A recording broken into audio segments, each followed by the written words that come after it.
बिस्मिल्लाहिर्रहमानिर्रहीम। अस्सलाम वालेकुम students, how are you all? Hope so all of you are fine. आज का जो हमारा टॉपिक होगा, आज जो हमारी कंप्यूटर साइंस की जो है वो सेकंड क्लास है। आज जो हम टॉपिक करेंगे वो होगा कंप्यूटर मेमोरी का। कंप्यूटर मेमोरीज़ जो है वो हमने आप लोगों ने जो है वो की थी। वो दो टाइप्स की मेमोरीज़ होती हैं। एक होता है प्राइमरी स्टोरेज और एक होता है हमारे पास सेकेंडरी स्टोरेज। ये हम करने से पहले हम लोग जो है वो ये समझेंगे कि कंप्यूटर मेमोरी जो है वो होती क्या है। ठीक है, computer memory is a generic term for all of the different types of data storage technology that a computer may use, including RAM, ROM and flash memory. ये उन तमाम चीज़ों के लिए ये टर्म जो है वो यूज़ होती है जो कि डाटा को स्टोर करने के लिए जो है वो यूज़ होती हैं, जिसमें रैम भी हो सकता है, जिसमें रोम भी है और इसके अलावा फ्लैश मेमोरीज़ हैं।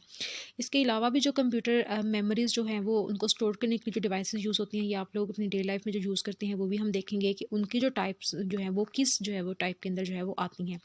कंप्यूटर मेमोरी जो है वो आप लोगों को समझ में आ गया होगा कि ये उस टेक्नोलॉजी, हर उस चीज़ के लिए जो है वो यूज़ होती है जो कि डाटा को स्टोर करती है। और उसमें कौन कौन सी जो है वो चीज़ आ सकती है, उसमें रैम आ सकती है, रोम आ सकती है और इसके अलावा फ्लैश मेमोरी जो है इसके अंदर आ सकती है। अब बेसिकली जो है वो कंप्यूटर मेमोरी की जो है वो दो टाइप्स हैं, एक है प्राइमरी मेमोरी और एक है सेकेंडरी मेमोरी। अब प्राइमरी मेमोरी को वोलेटाइल मेमोरी कहा जाता है और जबकि सेकेंडरी मेमोरी को नॉन वोलेटाइल मेमोरी कहा जाता है। अब ये जो है वो इनको वोलेटाइल और नॉन वोलेटाइल जो है वो क्यों कहा जाता है, ये हम बारी बारी जो है वो आगे से देखते हैं। ये जो है मैं आपको बाद में एक्सप्लेन करती हूँ ये डायग्राम। पहले हम देखते हैं कि जो प्राइमरी जो है वो स्टोरेज है वो क्या है। ठीक है, प्राइमरी स्टोरेज जो है वो कंप्यूटर मेमोरी की जो है वो फर्स्ट टाइप है। इसको वोलेटाइल मेमोरी भी कहा जाता है। इसको वोलेटाइल मेमोरी क्यों कहा जाता है, इसको जो है वो भी हम रीड करते हैं तो आप लोगों को जो है वो समझ में आ जाएगा। Primary storage, also known as main memory, is the component of the computer that holds data, programs and instructions that are currently in use. ये वो मेमोरी होती है जब हम करंटली कंप्यूटर को ऑन करते हैं तो उस टाइम पे जो मेमोरी यूज़ हो रही होती है, हम जितनी भी कंप्यूटर को इंस्ट्रक्शंस दे रहे होते हैं, हम जितना भी उसके अंदर कैलकुलेशंस कर रहे होते हैं या उसमें कुछ सर्चिंग, जो भी हम उस टाइम पे कंप्यूटर को ऑन करके जो काम कर रहे होते हैं, तो वो जो करंटली हम काम कर रहे होते हैं उस कंप्यूटर को ऑन करके, तो वो तमाम जो इंस्ट्रक्शंस होती हैं, वो तमाम हमारी वर्किंग जो है वो जहाँ पर सेव हो रही होती है वो होता है प्राइमरी स्टोरेज। और ये जो प्राइमरी स्टोरेज होता है ये सीपीयू के अंदर जो है वो मौजूद होता है। अब ये प्राइमरी स्टोरेज जो है वो is located on the motherboard, जो है वो सीपीयू के अंदर मदरबोर्ड होता है, वहाँ पर ये जो है वो ये स्टोरेज जहाँ वहाँ पर जो है वो प्लेस करता है। ये स्टोरेज वो स्टोरेज है जब हम कंप्यूटर को ऑन करते हैं और ऑन करके उस कंप्यूटर्स के अंदर जितनी भी वर्किंग हम कर रहे होते हैं, वो तमाम वर्किंग हमारी जिस मेमोरी के अंदर सेव हो रही होती है, वो कंप्यूटर्स का जो है वो प्राइमरी स्टोरेज जो है वो होता है। As a result data can be read from and written to primary storage extremely quickly. हम इसमें डाटा को रीड भी कर सकते हैं और राइट भी जो है वो किया जा सकता है। मीन्स ये नहीं कि हमने उसको सिर्फ रीड करना है, राइट नहीं करना। हमारे पास दोनों ऑप्शन होते हैं, रीड के भी और राइट के भी ऑप्शन होती हैं। और ये होता है प्राइमरी स्टोरेज। और the main disadvantages of primary memories are that it has a relatively smaller storage capacity and is volatile, which means data stored in the primary memory is temporary. एक तो सबसे जो है वो इसकी जो है वो मेन डिसएडवांटेज प्राइमरी स्टोरेज का ये होता है कि एक तो इसकी कैपेसिटी बहुत जो है वो थोड़ी होती है।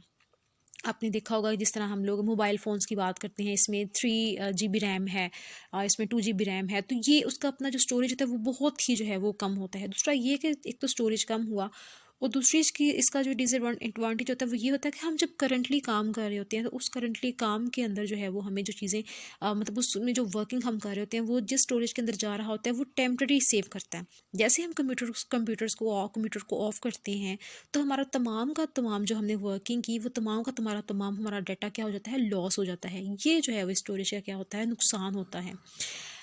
And is lost when the computer और laptop is shut down and is no longer powered. कि जैसे ही अगर हम काम कंप्यूटर्स के अंदर, फॉर एग्जांपल अक्सर ऐसा होता है कि हम कंप्यूटर पे काम कर रहे हैं, तो अभी हम काम कर रहे होते हैं तो वो लाइट ऑफ हो जाती है। जैसे ही लाइट ऑफ होती है तो जो हमने जितनी भी वर्किंग कंप्यूटर्स के अंदर की होती है वो सारी की सारी हमारी क्या हो जाती है, ऑफ हो जाती है। इसके बाद जो है वो ये तो कंप्यूटर का जो है वो पीसी हो गया। ठीक है, अब जब लैपटॉप्स की बात कर रहे हैं, लैपटॉप पे हम जितनी भी वर्किंग कर रहे होते हैं, लैपटॉप की बैटरी जो है वो शट डाउन करती है, तो उसी टाइम पे जो जितनी भी हमने उसके अंदर वर्किंग की होती है वो सारी की सारी क्या हो जाती है, लॉस हो जाती है। अब इस लॉस को जो है वो रिकवर करने के लिए कंप्यूटर्स की जो है वो दूसरी टाइप सेकेंडरी मेमोरी जो है वो यूज़ होती है, जो कि डाटा को जो है वो लॉन्ग टाइम के लिए जो है वो सेव रखती है। अभी आप लोगों को जो है वो ये क्लियर हो गया होगा कि प्राइमरी स्टोरेज जो है वो क्या है, कि जब हम कंप्यूटर ऑन करते हैं, ऑन करके हम जितनी भी वर्किंग करते हैं, वो जो डाटा जो हमारी वर्किंग है वो जहाँ पर सेव हो रहा होता है वो कंप्यूटर का प्राइमरी स्टोरेज होता है। वो प्राइमरी स्टोरेज होता है वो सीपीयू में मदरबोर्ड होता है, उस मदरबोर्ड के ऊपर प्लेस करता है। और इसका नुकसान ये है कि एक तो इसकी अपनी कैपेसिटी स्टोर करने की डाटा बहुत लो होती है, और दूसरी ये कि जैसे ही हमारी वर्किंग जो है, हमने कंप्यूटर्स को ऑन किया या बाय मिस्टेक लाइट ऑफ हुई या उसकी बैटरी जो है वो ख़त्म होती है, तो उसके साथ ही हमारा डाटा क्या हो जाता है, ख़त्म हो जाता है। अभी ये देखिए, ये है कंप्यूटर का प्राइमरी स्टोरेज जो कि कंप्यूटर्स के सीपीयू में मदरबोर्ड के ऊपर जो है वो प्लेस करता है। ये प्राइमरी स्टोरेज हो गया। अब जो है वो सेकंड जो कंप्यूटर मेमोरी की टाइप है वो है secondary storage, non volatile memory. इसको नॉन वोलेटाइल क्यों कहते हैं? क्योंकि ये जो है वो डाटा इसके अंदर लॉस नहीं होता। हम जब सेकेंडरी स्टोरेज के अंदर जब डाटा लॉस नहीं होता तो ये जो है वो लॉन्गर टर्म के लिए जो है वो ये स्टोरेज होता है मेमोरी के अंदर डाटा को स्टोर जो है वो रखता है। सेकेंडरी स्टोरेज को हम नॉन वोलेटाइल मेमोरी भी कहते हैं, और ये लॉन्ग टर्म स्टोरेज होता है। Without secondary storage all programmes and data would be lost the moment the computer is switched off. कि अगर हम सेकेंडरी स्टोरेज यूज़ नहीं कर रहे हैं तो फिर हमारा डाटा अगर प्राइमरी स्टोरेज में जा रहा है, तो ये हमने चीज़ पहले भी देखी कि प्राइमरी स्टोरेज में डाटा हमारा साथ ही जो है वो ख़त्म हो जाता है, लॉस हो जाता है जैसे ही हम कंप्यूटर को ऑफ करते हैं। लेकिन कंप्यूटर जो सेकेंडरी स्टोरेज होता है उसमें हमारा डाटा जो होता है वो लॉन्ग टर्म के लिए क्या होता है, सेव होता है। ये हमारे पास कुछ सेकेंडरी स्टोरेज की डिवाइसेस हैं, जो है वो डिवाइसेस हैं। फ्लॉपी डिस्क है, इसमें हार्ड डिस्क है, इसमें मेमोरी कार्ड्स हैं जो कंप्यूटर्स जब हम लोग मोबाइल्स के अंदर इस्तेमाल करते हैं। यूएसबीज़ जो है वो यूज़ की जाती हैं, डीवीडीज़ इस्तेमाल करते हैं, सीडीज़ होती हैं। ये तमाम जो होता है वो सेकेंडरी स्टोरेज जो है वो होता है। इसके अंदर आप लोग जो है वो समझ आ गई होगी, आप इससे क्लियरली जो है वो इससे यूज टू हैं। आप जानते हैं कि इनमें जो डाटा जो हम सेव करते हैं वो हमारा लॉन्ग टर्म के लिए जो होता है वो क्या होता है, सेव रहता है। अब इसका जो एडवांटेज वो क्या है कि इसमें डाटा सेफ रहता है, रिलायबल रहता है एंड परमानेंट रहता है। परमानेंट इसके अंदर डाटा जो है वो उसके अंदर रहेगा। हाई स्पीड स्टोरेज डिवाइस, इसकी हाई स्पीड मींस ये कि एक तो डाटा स्पीडली इसके अंदर जो है वो स्टोर होता है, दूसरा ये कि जो इसके अंदर ह्यूज वॉल्यूम ऑफ डाटा, कि अगर हम 4 GB कार्ड ले रहे हैं, 2 GB ले रहे हैं, 8 GB कार्ड ले रहे हैं, 16 GB 32 GB कार्ड ले रहे हैं, तो जितनी उसकी कैपेसिटी बढ़ती जाएंगी उतना ही हम उसके अंदर डाटा जो है वो स्टोर कर सकते हैं। ये जो है वो सबसे बड़ा फ़ायदा हमारे पास सेकेंडरी स्टोरेज का जो है वो होता है। कि कंप्यूटर्स की अपनी मेमोरी जो होती है वो कम होती है, तो इसके लिए हम लोग उसके अंदर क्या कर लेते हैं, उसमें जो है वो हम लोग मेमोरी कार्ड्स का जो है वो इस्तेमाल कर लेते हैं। ये इसका जो है वो फ़ायदा होता है। दूसरा ये कि लेस एक्सपेंसिव होती हैं। अब जो कंप्यूटर प्राइमरी जो स्टोरेज होता है वो बहुत एक्सपेंसिव होता है, और एक्सपेंसिव भी होता है, और उसका स्टोरेज भी कम होता है। लेकिन सेकेंडरी स्टोरेज होते हैं वो लेस एक्सपेंसिव होते हैं, लेकिन उनके अंदर जो स्टोरेज की कैपेसिटी होती है वो क्या होती है, ज़्यादा होती है। इसके बाद हमारा जो नेक्स्ट टॉपिक है वो है measurement of size of computer. Measurement of size of computer memory में हम ये देखेंगे कि कंप्यूटर मेमोरी के अंदर जो डाटा सेव होता है वो किस फॉर्म में जो है वो डाटा सेव होता है, और उसकी कितनी कैपेसिटी जो है वो होती है। The smallest amount of the data to be stored in computers memory, small से स्मॉल तरीन जो डाटा जो कंप्यूटर के अंदर सेव हो सकता है वो 0 या 1 है। ठीक है, इसको हम बिट कहते हैं। बिट जो होता है उसका स्मॉलेस्ट यूनिट होता है कंप्यूटर्स का। अब जो 8 बिट्स होती हैं वो मिलकर एक बाइट बनाते हैं। 1 byte is equals to 8 bits, और at least 1 byte is required to store any piece of information to memory. कम से कम जो है वो 1 बाइट जो है वो रिक्वायर्ड होती है। बिट्स जो है वो रिक्वायर्ड नहीं होंगे, 1 बाइट जो है वो कम से कम हमें चाहिए डाटा को स्टोर करने के लिए। On both primary and secondary storage data is stored in the form of bytes. Bytes की जो है वो शक्ल में जो है वो डाटा दोनों स्टोरेज के ऊपर जो है वो सेव होता है, चाहे वो प्राइमरी स्टोरेज हो चाहे वो सेकेंडरी स्टोरेज हो। अब ये जो है वो एक टेबल है हमारे पास। इस टेबल को जो हम देखते हैं कि एक बिट जो होता है, फर्स्ट जो है यूनिट है बिट। ठीक है, बिट की एब्रीविएशन क्या होती है, बी है। अब ये जो है ना बिट जो होता है वो 0 और 1 के इक्वल जो है वो होता है, और हम इसको सिंगल बाइनरी वैल्यू और ट्रू और फॉल्स बुलियन, ये बुलियन वैल्यू क्यों हम कहते हैं, क्योंकि 0 पे जो है वो फॉल्स होता है, 1 पे क्या होता है, ट्रू होता है। जो 1 बाइट होता है उसको हम जो है वो कैपिटल बी की जो है वो शक्ल में इसको शो करते हैं, और 8 bits are equal to 1 byte. As single ASCII character are number between 0 and 255 characters. इसमें से जितने करेक्टर्स होते हैं वो कितने जो है वो जो है वो बाइट जो है वो लेते हैं। किलो बाइट जो है वो, किलो बाइट किसके इक्वल होता है, अब ये रिवर्स ऑर्डर में जाएगा। बिट जो होते हैं वो बाइट के। अब 1024 बाइट्स बनेंगी तो वो क्या बनाएंगी, 1 किलो बाइट जो है वो बनाएंगी, और 1 किलो बाइट हमें रिक्वायर होता है एक टेक्स्ट फाइल को सेव करने के लिए। हमें 1 किलोबाइट जो है वो रिक्वायर्ड होता है।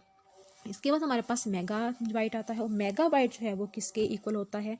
अब मेगाबाइट जो है ना, ये देखें 1024 जो है वो किलोबाइट्स के जो है वो इक्वल होगा।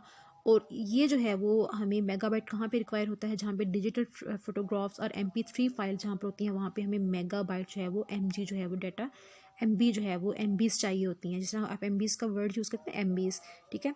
इसके बाद जो है वो गीगाबाइट्स, GBs जो का वर्ड जो हम इस्तेमाल करते हैं, GB जो होती है वो इक्वल होती है 1024 मेगाबाइट्स के, और इसके लिए हम GB का वर्ड इस्तेमाल करते हैं। और ये GBs हमें रिक्वायर्ड होती हैं वीडियोस के लिए या सॉफ्टवेयर एप्लीकेशंस के लिए। हम लोग मोबाइल्स के अंदर जो डिफरेंट एप्लीकेशंस को जो है इंस्टॉल करते हैं, तो उसके लिए हमें GBs जो है वो रिक्वायर्ड होती हैं, ठीक है। जब हम कोई फ़ोटो जो है वो डाउनलोड करते हैं, तो उसके लिए हमें किलोबाइट्स जो है वो चाहिए होती हैं, कोई फाइल जो है वो डाउनलोड करते हैं। लेकिन अगर कोई हम सॉन्ग जो है वो कोई डाउनलोड करते हैं, उसके लिए हमें MBs चाहिए होती हैं। लेकिन जब हम कोई वीडियो डाउनलोड करते हैं या कोई सॉफ्टवेयर जो है वो कंप्यूटर्स के मोबाइल्स के अंदर या कंप्यूटर्स के अंदर जो है वो डाउनलोड करते हैं, तो हमें उसके लिए MBs में जो है वो डाटा चाहिए होता है। इसके बाद है हमारे पास टेराबाइट्स। अब टेराबाइट्स जो होता है वो 1024 गीगाबाइट्स के इक्वल होता है। और टेराबाइट्स में कहाँ चाहिए होता है, जहाँ पे बैकअप ऑफ होल सिस्टम। अब बैकअप्स क्या होते हैं, बैकअप्स होते हैं ये जो लार्ज लेवल पे जो है वो ऑर्गेनाइजेशंस होती हैं, जैसे कंप्यूटर बैंक्स की एग्जांपल ली जाए, या स्कूल की आपके स्कूल की एग्जांपल ली जाए, तो उसमें जो इतने जो है वो न्यूमरस जो है वो उसमें जो है वो न्यूमरस स्टूडेंट्स होते हैं, तमाम का तमाम स्टूडेंट्स न्यू इनरोलमेंट हो रहे हैं, स्टूडेंट्स वहाँ से जा रहे हैं, तो वो तमाम का तमाम डाटा हमने सेव रखना होता है।